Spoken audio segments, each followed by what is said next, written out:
Good afternoon, everyone. I realize that this is the last presentation standing between you and your pre-dinner drinks, so I will do my best to deliver it as efficiently as possible. So this presentation is about SELinux MLS for enhanced Lustre isolation. So that's a lot of concepts, a lot of different concepts at the same time. So I will begin my presentation by explaining all those different concepts. First of all, isolation. So where does this isolation requirement comes from? It's more from the life science area than the traditional HPC area. Now it's very commonplace to have Lustre used not only as scratch file system but also for user home directories. It's also very common to have to support different populations with different use cases. Of course, we cannot afford dedicating resources to each population, to each use case, but still users have their data, and we want that secure data remains only accessible to users who have the necessary credentials. So basically, Lustre isolation is the ability to provide an isolated namespaces from a single file system. So we provide the clients of the file system with only a portion of the namespace depending on the client's identity. To achieve this, we leverage three different features. We use containers, so Linux containers, because we mount Lustre clients inside the containers. We also use Kerberos in order to authenticate the Lustre clients running inside the containers. And we also use subdirectory mount feature. So the aim is to provide the clients with only a subdirectory that is on the Lustre global file system, depending on the client's identity. So basically, here is how it works. So we are in a Kerberized environment, and for the Lustre clients running within the containers, it's the same as the clients that are running directly on the host. They have to connect to the Kerberos server first in order to authenticate and retrieve credentials that they will send to the servers when mounting Lustre.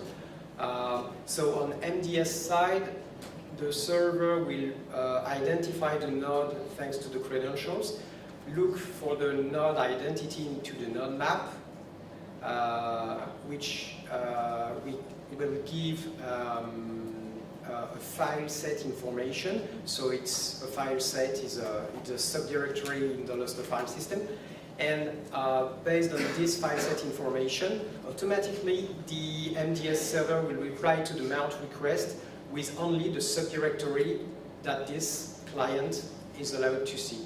And you can have different subdirectories, so file sets assigned to different containers, even if they run on the same physical node. So this feature is really cool because you do not need to statically distribute the Lustre clients to and assign them to different use cases. You just dynamically instantiate containers on physical nodes. So no need for dedicated resources. Every Lustre client is available for every population, and we can even share a set of clients between different populations by instantiating their own containers on the same physical nodes. So this feature makes Lustre multi-tenant, but what we would like to do now is to take Lustre isolation a step further and be able to isolate groups of users that are part of the same population.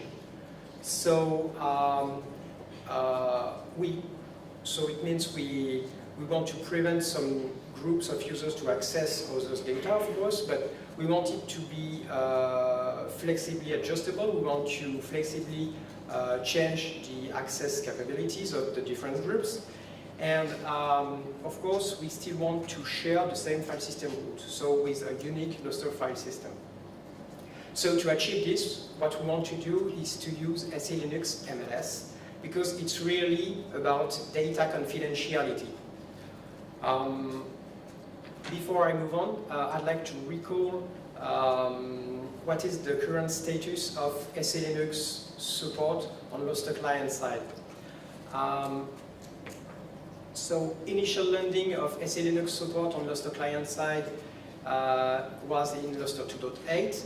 In 2.9 there will be optimizations of this first code version, and there are some other optimizations coming later. But now what we have to do is to support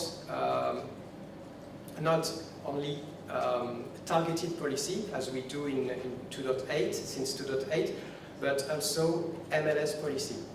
So I'd like to ask a question. Do you really know what SELinux stands for? Do you really know the difference between SELinux targeted and MLS policies? Oh, this is just the concept behind targeted policy is quite simple. It's the will to prevent some users or processes to access some parts of the OS or some files that they are not supposed to. So it's like creating sandboxes inside the OS. It's called domains in the SELinux lingo.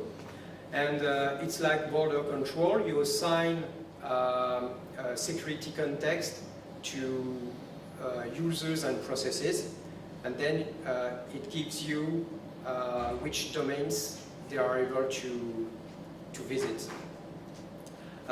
Those users and processes may create files, so the files they create will inherit also security context. And because this security context is inherited, we need to store this information permanently. From a file system perspective, we use an extended attribute to store the security context of files.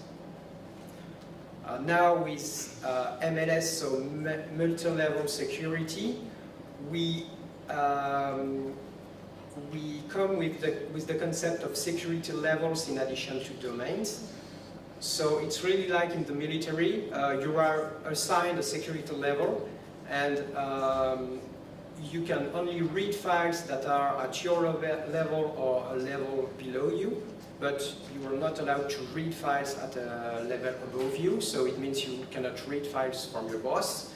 And conversely for write, you're only allowed to write at your level or at levels above you. But you're not allowed to write files at a level below you, which means you're not allowed to reveal your secrets, what you know, to someone below you in the hierarchy. So this model that SELinux MLS implements is called the Bell-LaPadula model.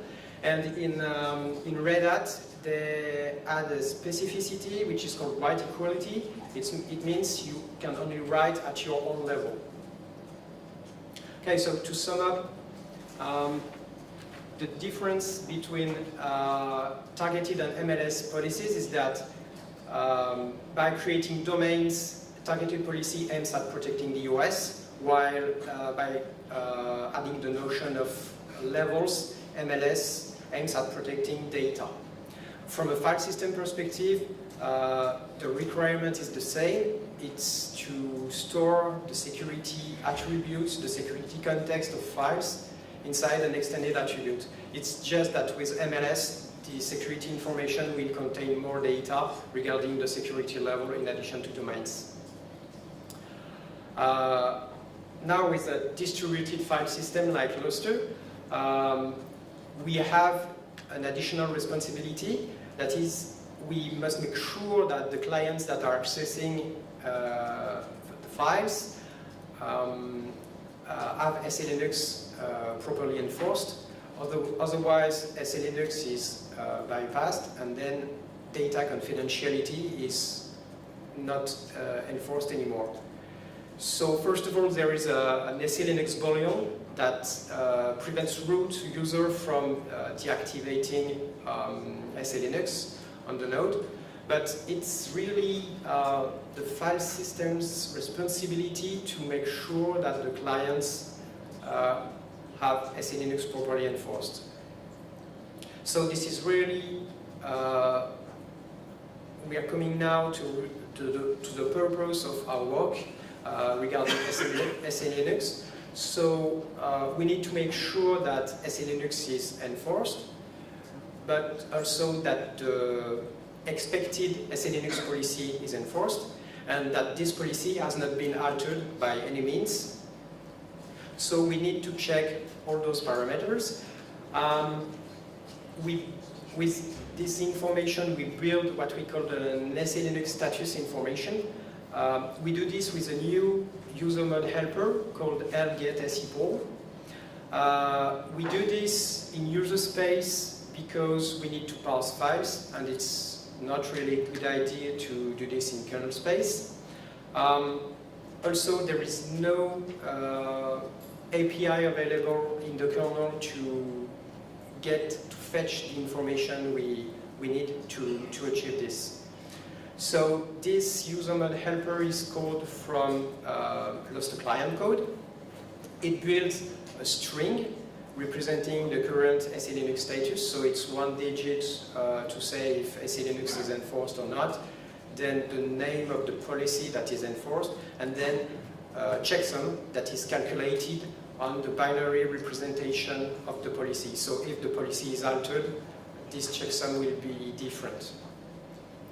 And to send the information back to kernel space, we use a new file under procfs Lustre called srpc SEPOL. Okay, so the status of SELinux on the client node must be checked every time the client connects to the targets. Also, every time the Lustre client accesses the file system namespace with open, create, rename, and unlink. And also, every time the client might access the security information on the file, so with set xattr or get xattr, because the security information is stored in an extended attribute. So for all those requests sent by the Lustre client, we add a new field that is the SELinux status information, and we send this information to the servers. On server side, we retrieve this information and we compare it with a reference SELinux status information that has been previously calculated by the security administrator and stored into a new field on the node map that we call SEPOL. So when the MDS or the OSS receives a request from a client, it looks for the client into the node map, fetches the SEPOL field, and compares it with the one that was embedded in the request. If they match, we process the request normally, and if they don't, we immediately return permission denied.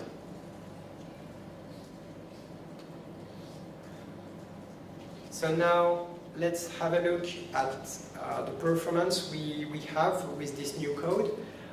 Here is the description of our R&D testbed. As we do not modify the read and write requests, there is no impact over bandwidth performance, but we definitively need to have a look at metadata performance with this new code. So the first test case is with empty test with create. Here we use the master branch as a reference. When SELinux is disabled on master branch, we have 25,000 creates per second. When we enable SELinux on the Lustre master branch, performance drops by 5% only. This is really good results. We managed to get with a new optimization we found in the Lustre code. But if you look at the orange bar, this is the performance we have with the first version, with the first implementation of our code. In this case, performance drops by 60%. This is due to the fact that in this quite naive first implementation, we are calculating the SELinux status information for every request that is sent by the client. So we made an optimized version of this code where we only recalculate the SELinux status information when we detect that the SELinux configuration has been changed on the client node. So in that case, the performance difference with our reference, which is master branch and SELinux enabled, is less than 5%. So it's quite modest. Now the stat case. So as you can see, when we enable SELinux on the Lustre master branch, we have a 30% performance drop. This is due to the fact that for every file that we start, we need to retrieve its security context, which means reading an extended attribute. So for every file that we start, we send an additional getXATTR request. So it explains the performance decrease. But the good news is that with our optimized version of the code, we have less than 5% decrease compared to the case with SELinux enabled on master branch. Last test case is remove, and again here we have less than 5% difference compared to Lustre master branch with SELinux enabled. So the impact is quite modest. This code is still work in progress. We still need to make some optimization and also cleanup work. We will push this feature to the community when it's done. In the meantime, if you are willing to do some early evaluation of the code, you're more than welcome, and you can contact us. Now to finish this presentation, I'd like to talk a little bit about a real-life use case scenario. So we have a customer whose job is to deliver science as a service to internal groups of researchers, but also to external customers of its own.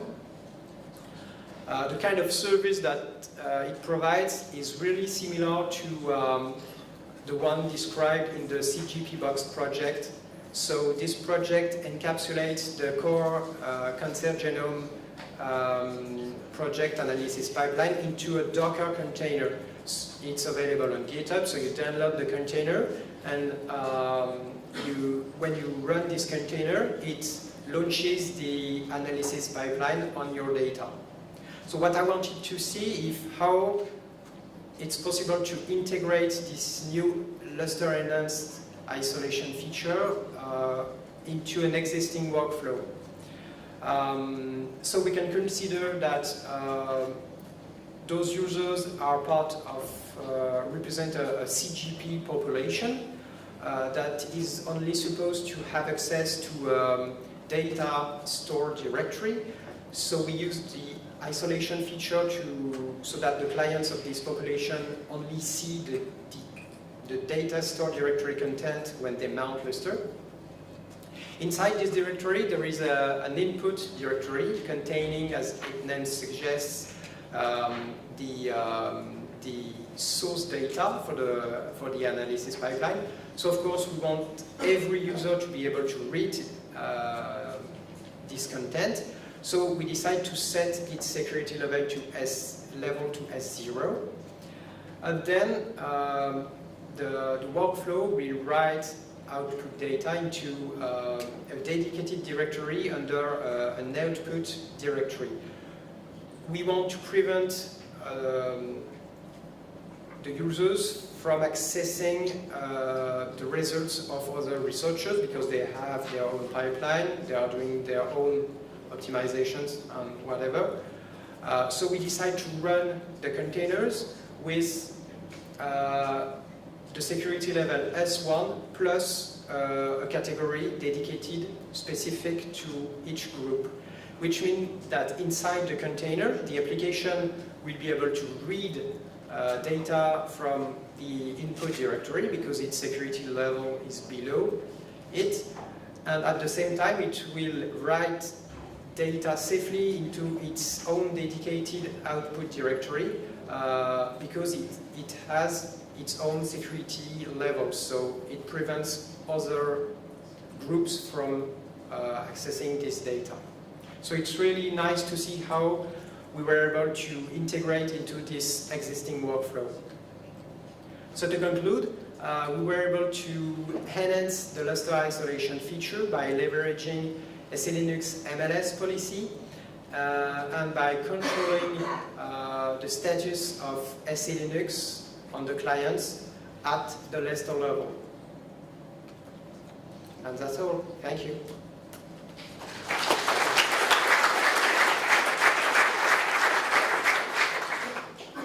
Question? I just have one question. Can you go back on slide 4 for the mount operation? Because my concern is that the client has permission, connects to the Kerberos, then send a mount order to the Lustre server, but does the Lustre server has an additional check to be sure the mount command is accurate? Does it send a request to the Kerberos server as well to be sure that the mount is allowed? So it's the Kerberos mechanism that provides the proof that this request comes from the node that it claims to. Okay. So because the credentials that are retrieved by the container, in fact, it's not just a proof of identity, it's a proof of identity and also an authorization to communicate with a given node, because it uses the key that corresponds to the node you want to communicate to. So, for instance, if you communicate with different nodes, you retrieve different tokens, one for each node that you want to talk to. Thank you. Hi. I saw that there was a ticket against Lustre 2.8 with regard to the targeted support, and particularly I think there was an issue with erase when a file is created and the antenna doesn't get set until after as a separate transaction. Is that something that you've done work to continue on? So this is the optimization I was talking about, coming into that manner later. So initially, when creating a file, you're right, we were issuing the create request and then set XATTR request in order to store the security context into the extended attribute. Now, this is an optimization done in conjunction with Intel.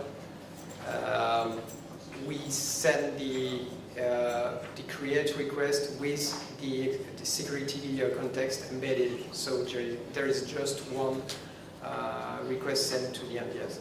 And we also optimize this code, but it's not pushed yet to the community in order to, because creating a file is okay, but for instance, if you touch a file, it will create, then open the file.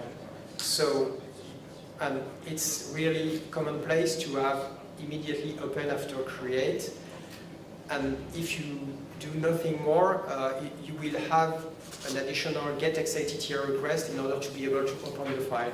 So what we did is to optimize this workflow so that the security context is already stored in the inode on the Lustre client. So the system that is enforcing SELinux, which is the client, does not need to fetch the security context from from the server, it already has it. That's landed in my mind. Thank you, Sébastien. Thank you.